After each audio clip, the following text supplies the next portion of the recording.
got Mr. Ballin. I feel like I need to mute, not for I don't know. I can't mute here. He has an intro. I've seen a couple of his videos. The one where people are going into the mountains. So I feel like the intro I need to mute it in my YouTube's, but I'll see. Anyway, it's called "One Suspect Smiled When He Heard She Was." Let's jump into it.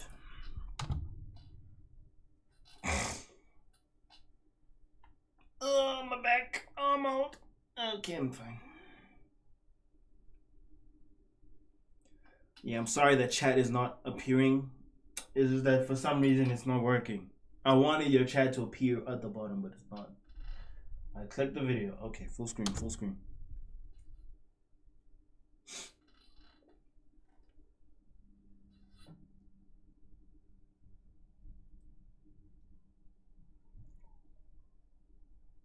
On a Monday morning in February of 2003, a man in suburban France got a phone call from a number. Monday morning, February 2003, a year after I was born. Cool. That he recognized, so he answered it. But instead of the familiar voice he expected, all he heard on the other end was static and muffled voices somewhere in the background. He put his phone on speaker mode so his wife could listen, and the two of them listened closely to figure out, like, who's calling me? What is this? And as they listened, they were able to barely make out a conversation happening between two women who they didn't know. And these two women were clearly talking about a murder. And one of the women said they needed to come up with an alibi.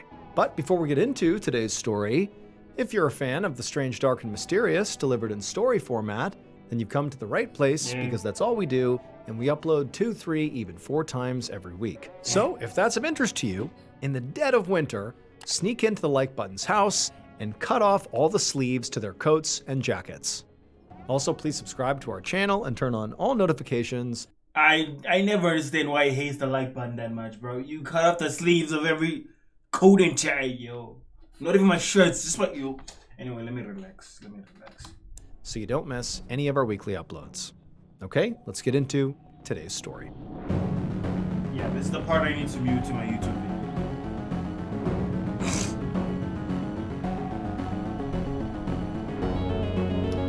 Divided house, cool.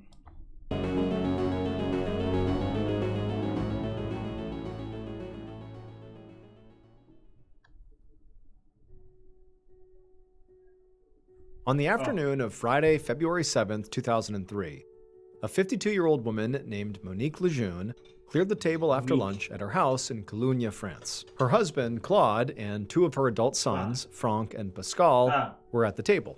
And while Monique cleaned up, the men talked over what they needed to pack. Oh my goodness, I'm sorry. These people don't look appealing whatsoever. Monique, I thought it was a guy. Oh my goodness, I'm sorry. They just, okay. To take.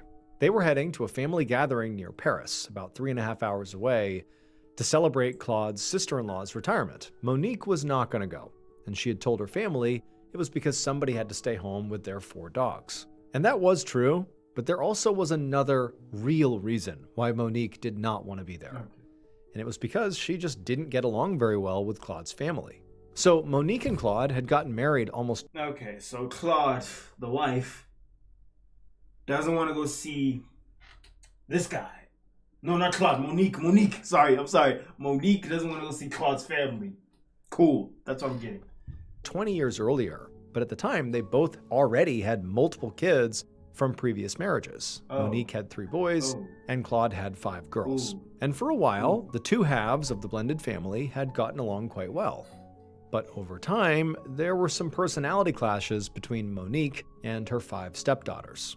When Monique and Claude got married... Okay, when was this? The call that exposed the story was in 2003. When was this? This is older than 2003, my guy. I know. Hell no, bro. Married, all 5 girls were at least teenagers, if not in their 20s. Yay. And so while they sort of accepted Monique as being part of their lives, they just couldn't view her as an actual motherly figure. You know, they were already close with their actual mother, Claude's ex-wife Beatrice, and so that was their mother. Sorry, what? I'm sorry. I'm sorry. I feel like I'm shaving. But Claude, do you have a type, my guy? You have a type.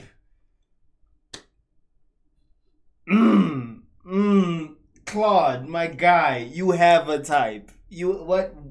Bruh, okay, no. And Monique was like the add-on. Then in 1993, one of Claude's grandsons, so one of his daughter's children, had accused Monique's eldest son, Jean-Luc, of sexually abusing him. And that had completely ripped the family apart. Now, this was never reported to the police, so there was no actual investigation into whether this really happened or not. But Claude's 5 daughters and Claude's ex-wife Beatrice had fully believed the grandson. And Monique had defended her son, Jean-Luc, and Claude was kind of stuck in the middle of it. And it had gotten so ugly that the two sides of the family had just stopped talking to each other for a whole year. And so now the whole family was basically back on speaking terms as they were getting ready for this retirement party, but it was still extremely uncomfortable and tense. And so that is why Monique was not going to go, and also why her son, Jean-Luc, was not going to go as well.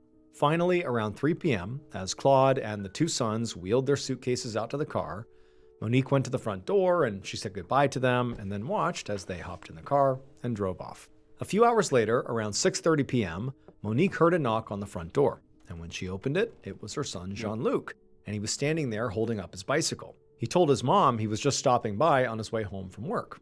And she said, great, come on in. And so Jean-Luc left his bike outside and he walked in, and as he was taking off his coat, he mentioned to his mother that her neighbor across the street, whose name was Henri, had clearly been watching Jean-Luc when he rolled up, like he was basically spying on him. And Monique actually kind of was spooked by that, because Henri was a bit of a loose cannon. For example... Okay, Henri. How the hell do you spell Henri? Henri, how do you spell that? Henri, someone unrelated to the family, is watching him. Cool. Henri, unrelated. Anytime anybody parked their car in front of Henri's house, he would shamelessly vandalize their vehicle by slashing their tires or pouring oil all over their car. I mean, the guy just didn't care. Look, did in you fact, park your over bike the years, and there? You have a bicycle. Who has a car? Who's that? Like, what the fuck? there had been several heated arguments between Monique and her sons and Henri about parking. And in fact, one of those arguments had even escalated into a physical fight. But since Jean-Luc had shown up tonight without a car, you know, he rode his bike here. The thing is, other than the story, it could be the killer. Guess at the end. Okay, I'll go try and see what happens in the end. Monique just hoped that, you know, whatever issues Henri had, that it wouldn't go anywhere, because there's no car in front of his property, like, we didn't do anything, leave us alone. Monique led her son into the kitchen, where she poured 2 glasses of sparkling wine, and then the two just sat there and chatted for about half an hour. And wait, then I have to guess. Henri. Bruh. It's Henri or Beatrice. I don't know who to now trust at this point, bruh. I'm too early. We're 5 minutes in, so let me know. Let me hear more, okay? A haircut, and then around 7:05, Jean-Luc said goodbye to his mom. He went outside, hopped on his bike, which had not had its tires slashed by Henri, and he left to go to his apartment with his wife to have dinner. After Jean-Luc was gone, Monique just sort of went about her evening. She corralled the dogs behind a baby gate at the base of the stairs and then fed them, and then she went into the kitchen and began cooking dinner for herself. But then, a little while later, at around 7:30 p.m., Monique heard another knock on the door, and she knew it very likely was not her son, and so as she walked down the hallway to answer it, she just hoped it wasn't Henri. That's 2.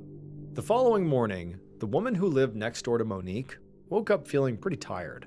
She hadn't slept well because someone's dogs in the neighborhood had been barking all night. She got out of bed and walked over to the window and opened up the blinds, and as her eyes adjusted to the light that was flooding in, she looked down from her second-floor window into the yard of the 2-story white house that was next door, Monique's house. And the neighbor saw there was something dark in the middle of the walkway that led to the front door of Monique's house. And so the neighbor, she put her face right up to the window and she squinted to get a better look. And she realized what she was seeing was a body lying face down on the pavement. And so in a panic, this woman ran out of her room, grabbed the phone, and called the police. A couple hours later, Judiciary Police Captain Ann Preem pulled up in front of a white 2-story house with crime scene tape and a medical examiner's van right out front. As Preem got out of her car, a police officer walked over to her and led her to where the body of a woman was lying out in the front yard. The officer told Preem that the victim, Monique Lejeune, had been discovered exactly like this by her neighbors earlier that morning.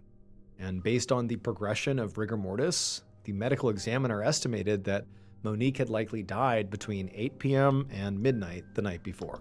Preem bent down. Okay, so her son came first, and then Henri just has that tension, right?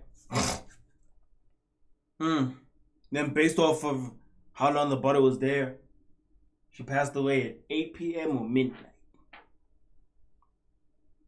I don't know, bro. To get a better look at the body. I'm kind of suspecting the husband. I'm kind of suspecting the husband a bit here. Kind of, you know? Kind of. Because his ex-wife seems very controlling, if I have to think about it, you know? Or getting up close, she knew this woman had sustained just gruesome injuries. There was blood all over Monique's face and her clothes, and her torso appeared completely ripped apart by what appeared to be stab wounds. Preem guessed, just from looking at the scene, that this woman must have been murdered. Likely was that person was going in on that. I'm sorry. Stabbed, just at first glance, at least a dozen times. Preem also noticed pretty obvious defense wounds all over Monique's hands and forearms, which certainly suggested again that she was murdered and that Monique had put up a pretty good fight against her killer. And so after a few more moments of just kind of looking over the body, Preem stood back up and asked the officer if the neighbors had seen or heard anything unusual the night before. And the officer said no, aside from the fact that Monique's dog, she had 4 dogs, had been barking nonstop really the whole night, starting at around 8 p.m. Preem nodded and thanked the officer, and then she made her way over to the front door of the house to look to see if there was any signs of forced entry, as the door was closed. When she got there, she didn't see any signs, but she did see a bloody handprint on the outside wall near the door. And then, when Preem turned the handle of the door and opened it up, she saw this hallway inside that was absolutely covered in blood. And so Preem very carefully stepped inside, trying to avoid stepping in the blood or tracking any prints anywhere. And she began walking down the hallway very carefully and looking in other rooms. And she saw that for the most part, the blood spatter was pretty well contained in the entryway, which told her that the attack on Monique likely began and ended in the entryway. And so her running theory was, okay, Monique must have had someone come to the door, they knocked or whatever, and then Monique opened the door and was attacked immediately. But then, as Preem stepped back outside, she looked down at the front walkway and noticed something kind of unusual. Despite all the blood right inside the front door, there was no blood at all on the walkway between the door and the spot where Monique's body was found. And just from the... Okay. So all the blood is in the passage, the walkway. All the blood is in there. Oh, so let me think here. The person knocked, opened, like Michael Myers in that place. Michael Myers dead, then dragged out. There was no blood in the walkway. He waited. That person waited until all the blood just... Surprise attack, yes, smashed potato. All the blood just came out. And then how? There's no blood in the outside the house. Maybe at the wall, as they said, it's on the wall. I need to listen to more. I'm not bruh. This is savage. This amount of blood that the victim had clearly lost inside the house. Yes. Preem doubted that she would have been capable of running out into the yard after the attack. No. So she had to wonder if maybe the body had been moved post-mortem. Yes. And Monique was a large woman. So if her killer had been able to overpower her, one, and then also move her body such a far distance after she was dead, Preem assumed that whoever her killer was likely pretty strong. In fact, Preem Pretty strong and pretty patient because there's no blood in the parking way. There's no blood there. Only. Oh my goodness, this is just unnecessary. just kind of assumed that the killer had to be a big, strong man. However, what Preem didn't understand was why would the killer want to drag a corpse out into the yard where the neighbors could see them? Unless, for some reason, they wanted Monique to be found as soon as possible. And since, at least at this point, it appeared like Monique likely had gone to the front door and opened the door for her killer, Preem thought that the killer... she already looks shocked in this picture, bro. Oh my goodness. must be someone that she knew. Yes. Wait, is it pause or what? Around noon on that same day, so February 8th, 2003, Police Captain Ann Preem was about to go next door and speak to one of Monique's neighbors herself when suddenly a car pulled up at the curb and 3 men climbed out looking completely shocked and very concerned. Her sons. By this point, her sons, right?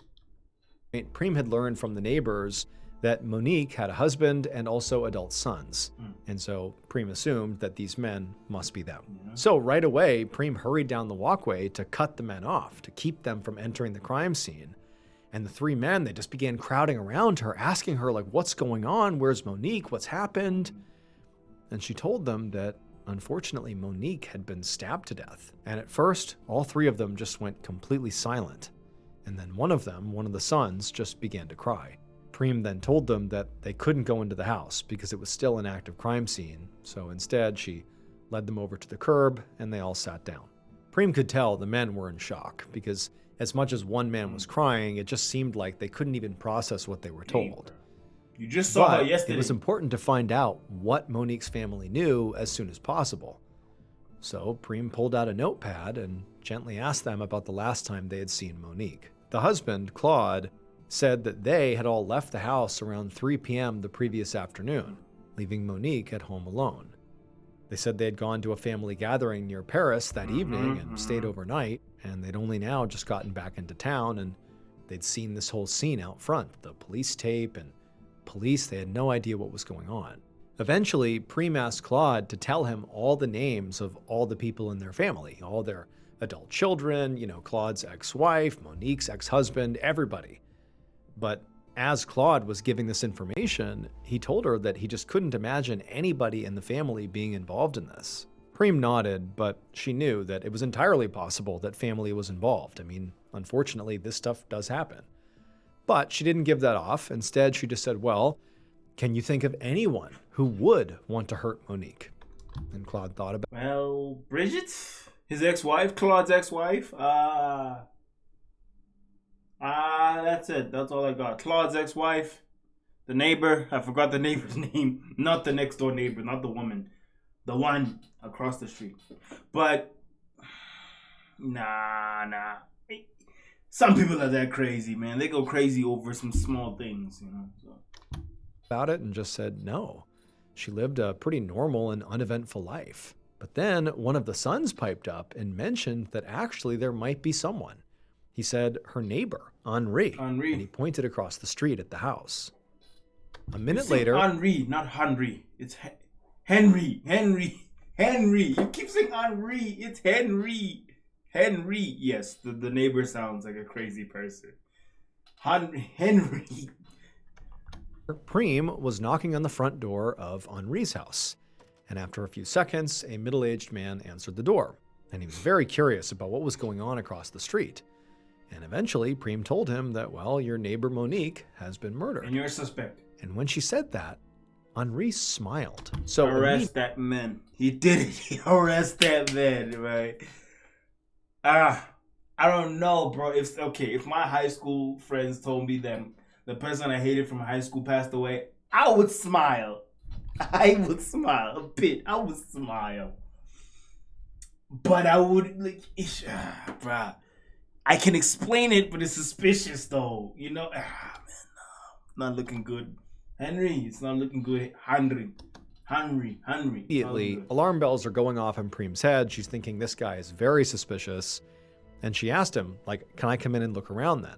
And Henri didn't even seem surprised by this request. It was like he already knew he was going to be looked at as a suspect and said, sure, come on in. So he stepped aside and Prem came in and began searching every room in the house, the living room, the kitchen, the upstairs bedrooms.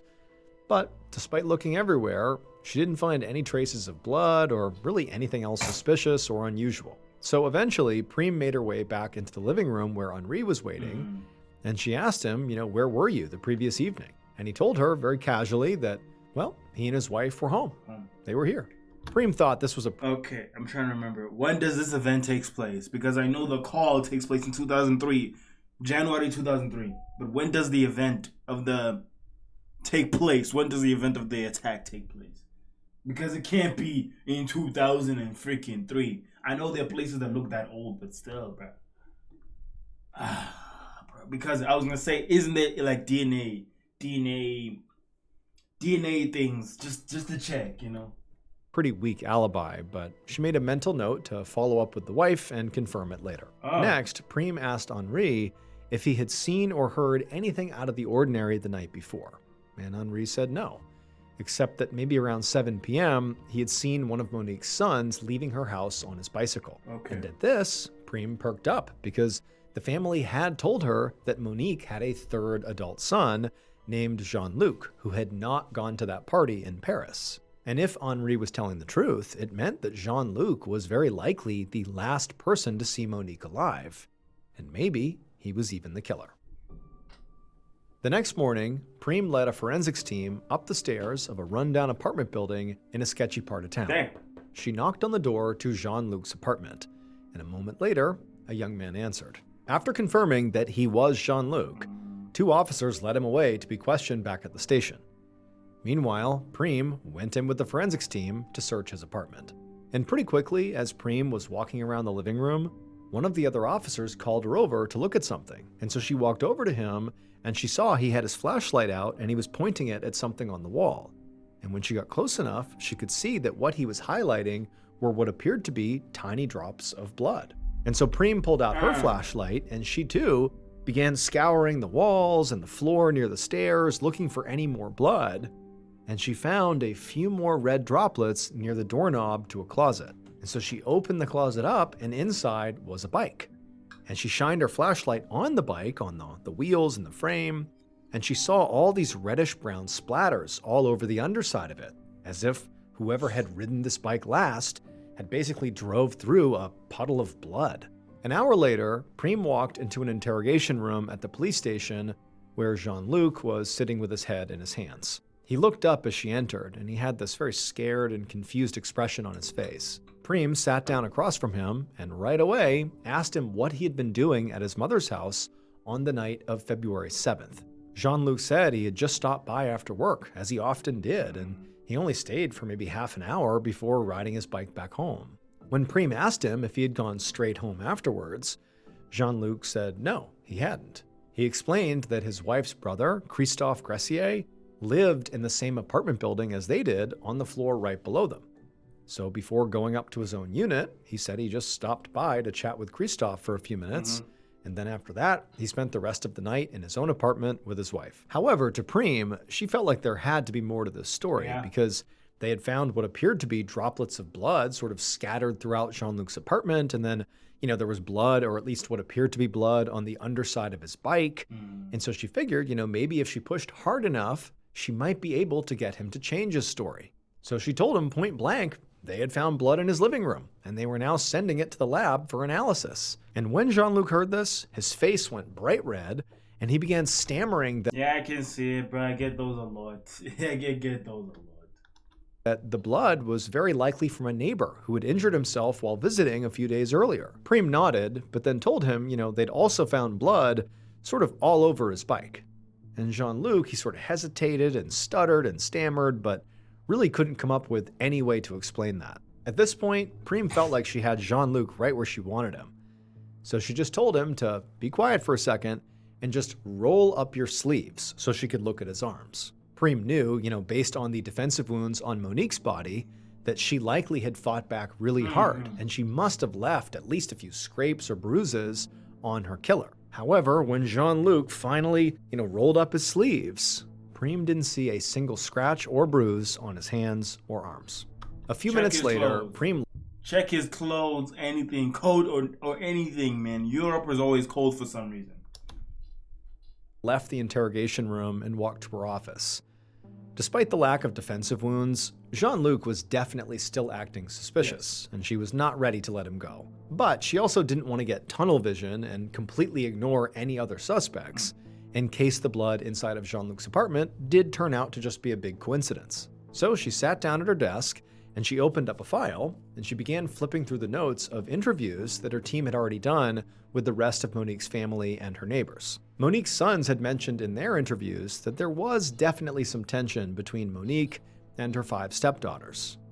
But officers had spoken to all the stepdaughters as well as their husbands, and even though some of the women had admitted they still had an issue with Monique, they all had alibis, both the women and their husbands, for the night that Monique was killed. Also, several other family members had mentioned that Claude's ex-wife, Beatrice, definitely did not get along with Monique.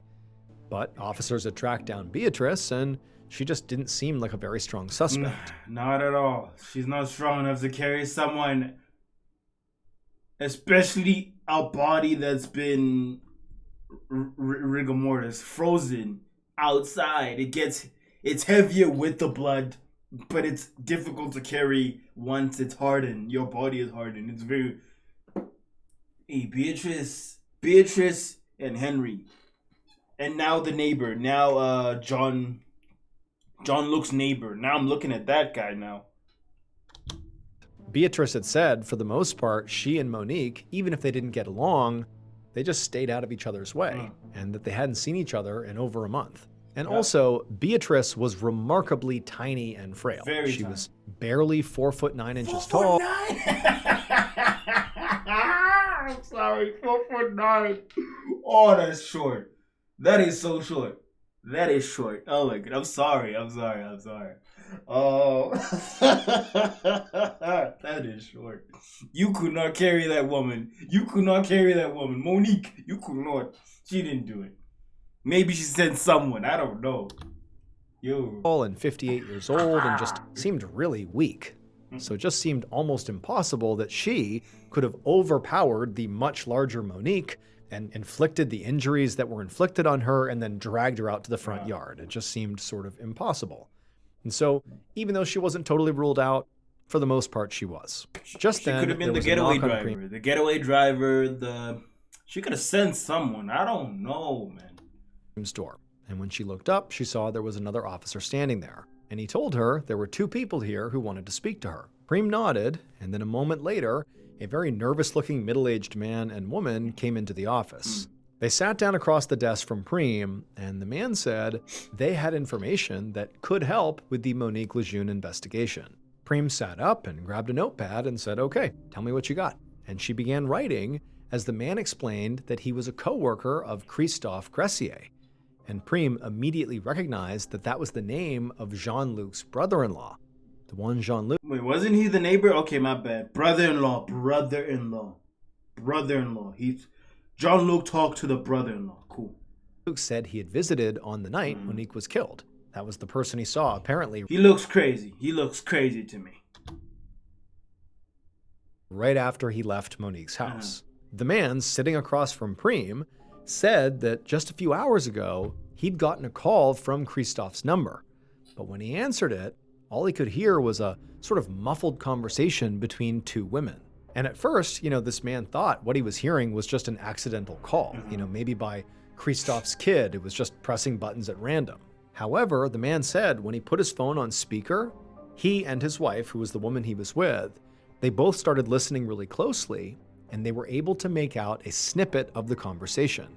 The 2 women on the line were clearly talking about needing an alibi and saying something about a man named Jean-Luc.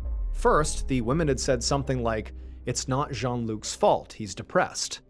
And then the women had mentioned something about a pair of pants that needed to be washed. Preem couldn't believe what she was hearing. I mean, any doubts that she had had about Jean-Luc being the killer pretty much disappeared. Yeah, because my guy, when you're stabbing a person that much, there's gonna be red liquid everywhere.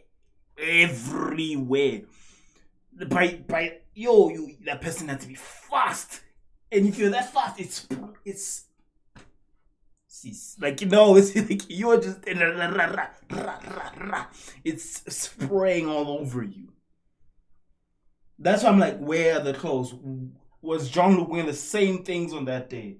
Was Beatrice not? Was Henry wearing the same things that day?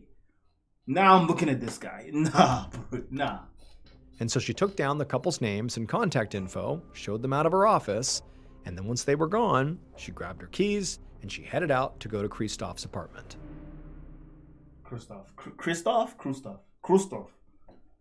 I didn't pause. Now, by this point, Christoph had already been taken into custody and questioned, and he had completely denied knowing anything about Monique's murder or the phone call that was apparently made from his number.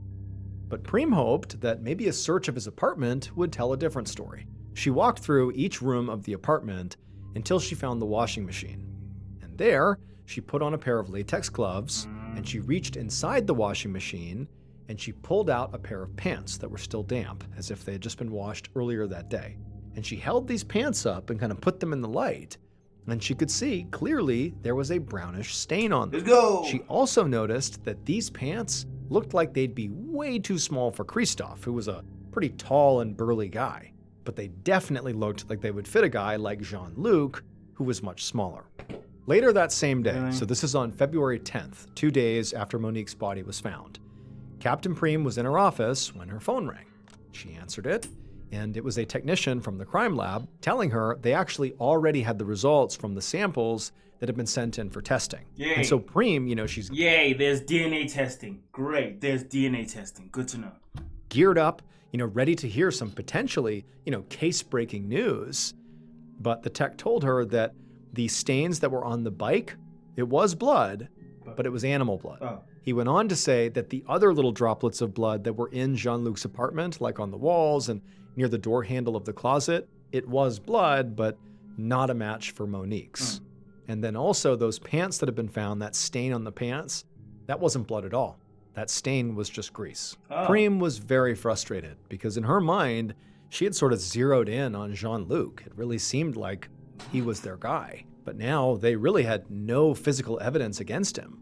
And as for that bizarre phone call to Christoph's coworker, they really had no way of knowing who those two women in the background were, or even if the coworker and his wife had actually overheard the conversation correctly, about the alibi and about Jean-Luc being depressed.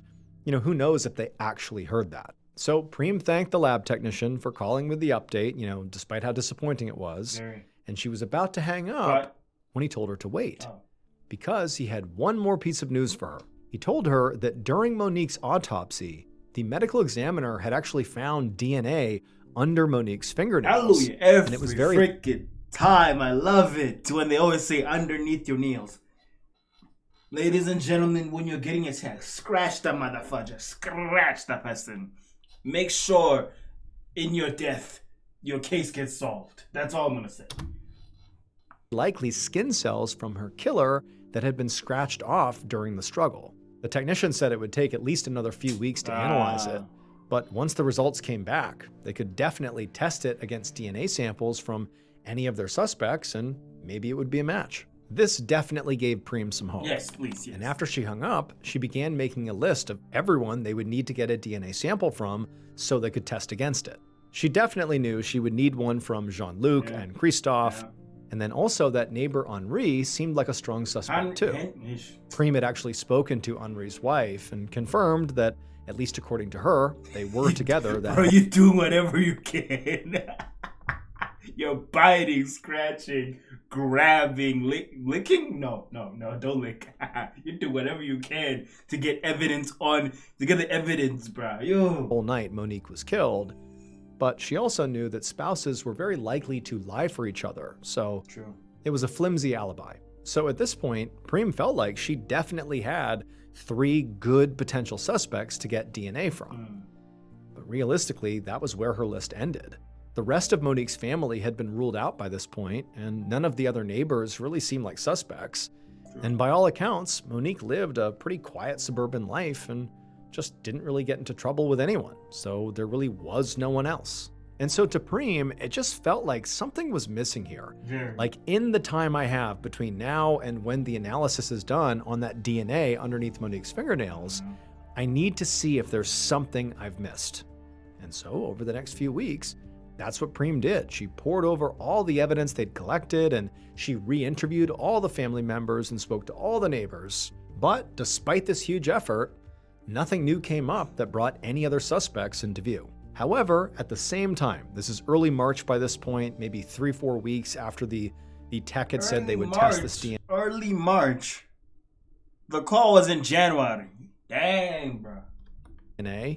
Preem got another call from the crime lab, and the technician said that the DNA analysis had come back. Yeah. And even before they tested it against any specific suspects, the results were already enough to narrow down the field significantly. Ooh. And when Preem heard what the tech had to say about the analysis so far, she realized that this was, in fact, the missing piece of information that she needed.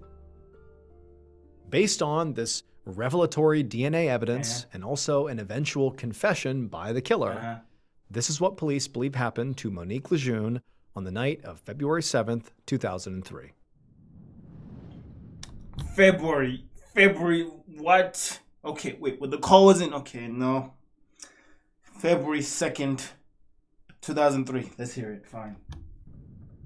The killer walked up to Monique's front door and knocked, and a few seconds later, the door opened and Monique was standing there. But instead of inviting the killer inside, Monique just kind of crossed her arms and stared. At this point, the killer began to speak. However, what was supposed to be a polite conversation quickly escalated into an argument, with both of them hurling insults back and forth.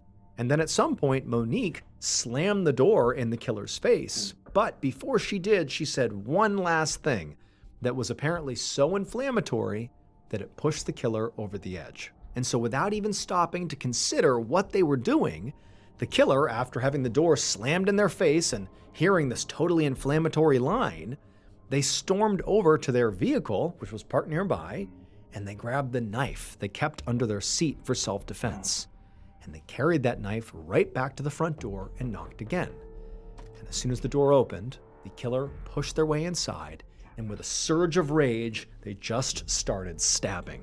But Monique was very strong and big, and she knocked the killer to the ground and actually pinned them there. But the killer managed to wrestle their arm free that was holding the knife. But Monique, she kept fighting back. I mean, this was an epic struggle.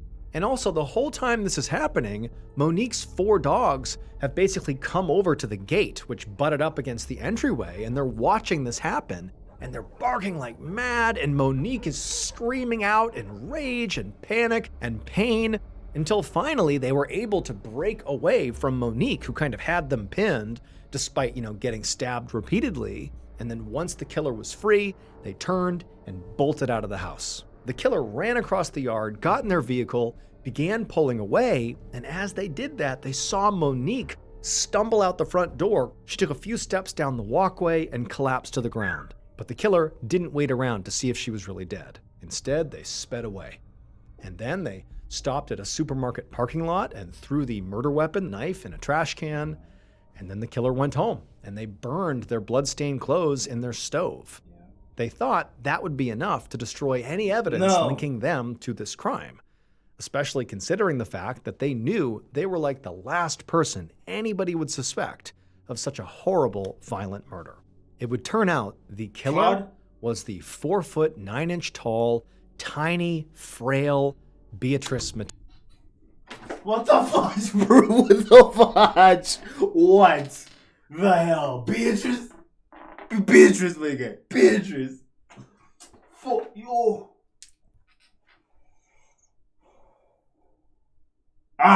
Beatrice. Beatrice. Okay. I never saw that coming. I was literally laughing at Beatrice that there's no way it could be her. No way. Yeah, boy. Claude's 58-year-old ex-wife. In her confession to police, she claimed she had gone to Monique's house that night to finally, bury the hatchet after years of feuding between the two sides of Claude's family. But she said the bad blood ran way too deep, and when Monique apparently insulted Beatrice's daughters, that was the last inflammatory line as she shut the door, Beatrice said she snapped. Beatrice had actually been ruled out as a suspect primarily because she was really, really small, like too small to have overpowered Monique and then to have potentially moved her body out to the front yard. But it would turn out Monique's body was not moved at all. She stumbled out herself. Monique was apparently so full of adrenaline after getting attacked that she had managed to, chase Beatrice out of the house before she collapsed and died. And keep in mind, she did that after being stabbed over 50 times and losing an immense amount of blood inside. And because Monique had fought back so fiercely, she had managed to get traces of Beatrice's DNA under her fingernails. And so right away, the DNA analysis showed that their killer was a woman. And further testing eventually confirmed that it was a match for Beatrice. Investigators never figured out who made that bizarre phone call to Christophe's coworker, but their best guess was that the women that were heard on the phone call were Christophe's mother and sister. And it was just an innocent conversation about Monique's murder that the coworker misinterpreted. Beatrice Matisse was arrested on March 29, 2003, and she confessed to the murder immediately, although she later recanted the confession. She was eventually found guilty and sentenced to 15 years in jail. Nah. Hey everyone, just a reminder. Nah, boy. Beatrice? I didn't know she was that fast. I did not know. Oh my goodness. Yo, bro, I did not know she was that. Only 15 years, bro. Yeah, bro. It's not America, dude. It's not America. It's not. They don't. Yo. I did not expect that. Okay, that explains.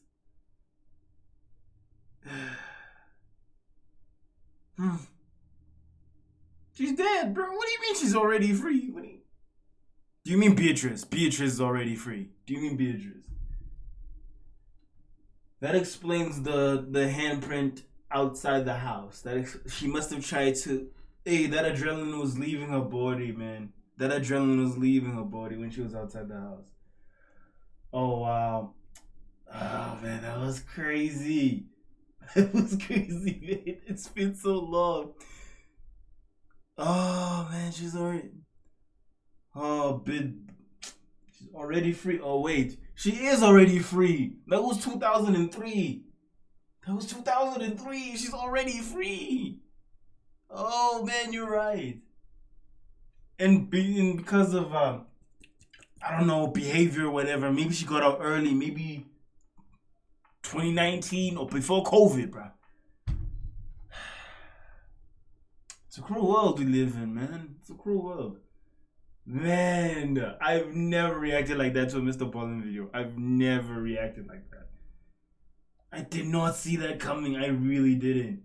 I thought it was the son, the son-in-law. I thought it was the neighbor, Henry. I thought it was him. Really, dude? Really? I have like a ton of videos to do right now. Not a ton. Maybe like one more, man. But they're not good though. They're not good videos though. Fine, one more. Let me stop recording. So that's been a Mr. Ballin video with this guy. Crazy video.